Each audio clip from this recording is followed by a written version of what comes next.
Gold. One of the most important currencies in Guardian Tales. With it, you can buy items from the shop, unlock nodes, and upgrade equipment. But despite its many uses, you rarely see anyone talk strategy around it. You'll find tons of guides on where and how to spend gems, so why not gold? Hello everyone, my name is Alton, and today we're going to explore the ways to earn and spend gold in Guardian Tales. It sounds like a trivial matter, but it's more important than you think. It's just that a lot of players, myself included, tend to push it to the back of their minds in favor of other things such as gems and stamina. And also because it's fairly easy to obtain. Just bring 50 coffees to the level 80 resource dungeon, and in an instant you'll get anywhere from 100 to 130,000 gold. It's that simple. But the real question is, should you be spending that much stamina for gold? Do you need it right now? And does it outweigh the benefits of spending stamina on other things? Remember, you get gold by spending coffee, and coffee, i.e. stamina, is a limited resource. They're both limited resources, but that's beside the point.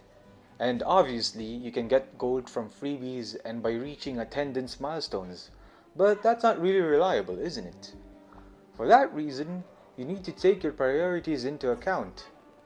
Usually, a player collects gold for the following reasons, and they are to unlock nodes, level equipment up, and buy items from the shop. Limit breaking items, evolving them to the next grade, and randomly evolving equipment or other options you can spend gold on. You could probably put them into one category since you can find them in the same enhancement page, leveling equipment up included. Out of all of them, I'd say unlocking nodes and leveling up equipment are the most common options people take. It's certainly the most tempting because the immediate instinct of most players is to max out heroes and equipment so that they can sooner progress through the story and complete in PvP content. I would, however, advise new players to hold off from upgrading equipment so early in the game because you're gonna get a lot of good gear as you progress through the story. So good in fact that you probably won't need to upgrade any of your equipment until chapter 4 or 5. Even heroes. Better heroes will come along, so don't be so eager to spend all of your resources unless you see a considerable dip in performance or enjoyment. Or if you come across a high tier hero, that too is something to consider. As for veteran players, you're likely fixing your sights on fully awakening heroes, limit breaking them and their equipment, and completing collections. I will say that in the grand scheme of things, most of your gold will likely be spent on upgrading gear and completing item collections. Heroes require about 1,000,000 gold coins to max awaken. I think it's the same on max limit breaking an item, but completing collections, man oh man, 1,000,000 gold just won't cut it. The more items you have in your collection, the harder it is to re-roll for the items that you actually need. So eventually, you'll need to start spending gold. Let's use my account as an example, and assume that I only need to 5-star my remaining items. 1,124 minus 849 leaves us with 276 items. Let's also ignore item collections for the sake of simplicity. So 276 items, that's what we have.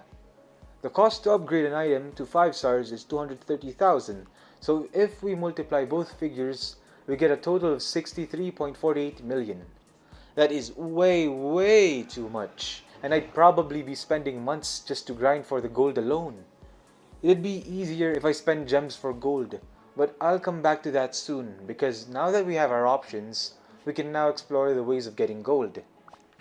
So we've established that you need stamina in order to get gold, and you can get gold just about anywhere. So I'll focus on the areas of the game where it's most abundant. And the first one would be the gold dungeon. The base reward of the level 80 gold dungeon is 13,900, and a lot of times that figure doubles when you're doing multiple runs. That's what I've observed during my runs, so your experiences may vary, but that's what I have to go off of and why I got the loose figure of 100 to 130,000 earlier. If I spent 300 stamina a day, I could get anywhere between 500 to 800,000 gold. Not bad, but I wouldn't use all of my stamina on gold, not unless I was heavily investing in a specific item or needed a certain amount of it to awaken the nodes of a hero. I think this is your best way of earning it, just using the gold dungeon, because the other resource dungeons don't give as much gold. You can grind away at the item dungeon and sell hammers, but I've found that the gold dungeon yields better returns. And anyway, I wouldn't recommend selling hammers. They're far too valuable. At least, it's nice to have the option in case you're a little short on coins and have a lot of hammers on hand. And yeah, the same goes for your other items. Not a good idea to sell them, not unless you have duplicates. But if you do have duplicates, you'd probably consider limit breaking anyway. Lots of things to think about there. So, going back, the gold dungeon is one option. Buying it from the shop is another. If you go to the mirror shard tab, you can actually purchase gold, and that weekly 75,000 is nothing to scoff at. It's certainly much more substantial than the daily 2,000 gold. The only problem is that you need to have the mirror rift unlocked, and that requires completing chapter 7. If you do get to access it, and see it as a viable source of gold, then you have the potential to earn 375,000 a month, which is pretty neat. Finally, we have the awful option of turning in gems for gold. And I say it's awful because the gem to gold ratio is completely off. Consider the first option of 20,000 coins for 100 gems. It might look alright at a glance until you realize that you're likely to get the same amount if you do one run in the highest stage of the gold dungeon. One run! That's not the equivalent of 100 gems now, is it? And another thing, if I'm really in need of gold and would need to spend gems, then a better option would be to buy coffee from the resource tab so that I can get an extra 5 runs. That way, if I do decide to spend it all in the gold dungeon, I can at least get close to 100,000, even though I just spent the same amount of gold. As for the other packages, there's just not enough value.